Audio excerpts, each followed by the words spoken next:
Hello bachcho, let's see the question, and the question says that find the relation between r and n in order that the coefficient of 3rth and r plus 2th terms 1 plus x to the power 2n may be equal. You have here a binomial expansion. Okay, so key concept for this question is let's say a b to the power n is any binomial expansion. Okay, this is binomial expansion. Then we have to find rth term. Then rth term will be कितना होता है? rth term will be क्या होता है आपके पास? n c r minus 1. जो term find कर देते हैं उसमें से 1 माइनस कर देते हैं. Then a to the power n minus r minus 1. Okay, and b to the power r minus 1. ठीक है, तो ये होता है आपके पास अगर कोई बाइनोमियल एक्सपेंशन दिया है और उसकी कोई टर्म. ठीक है, और सेकंड क्या है आपके पास? if we have any expansion and we have any relation nca is equal to. Okay, अगर कोई रिलेशन है हमारे पास, देन यहाँ से हमारे पास क्या रिजल्ट निकलता है? a plus B, we have a plus B is equal to always n. ठीक है, ये रिजल्ट निकलता है अगर हमारे पास कोई 2 ऐसे कॉम्बिनेशंस दिए गए. ठीक है, तो क्वेश्चंस में क्या गिवन है हमारे पास? रिलेशन बिटवीन, हमको r और n के बीच का रिलेशन फाइंड करना है, और क्या क्या किस किस के कोफिशिएंट्स दे के, coefficient of rth term and r plus 2th term.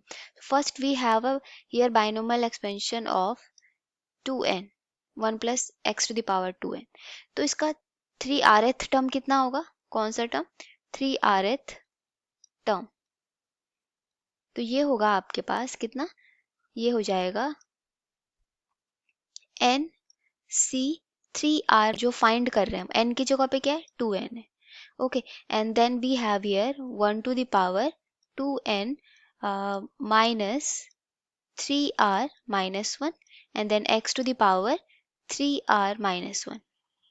Now next we have to find r plus 2th term. तो r plus 2th term कितनी होगी हमारे पास? That will be 2n c, इसमें से एक टर्म माइनस कर देंगे तो r plus 1 हो जाएगा, and here we have 1 to the power 2n minus r plus 1 and then it will be x to the power r plus 1. और given क्या है? कोफिशिएंट इक्वल है इनके, तो कोफिशिएंट क्या हो गया r प्लस 2th टर्म का? 2n c r plus 1. Okay, और इसका कोफिशिएंट क्या हो गया हमारे पास? Coefficient of 3rth term is 2n c3r.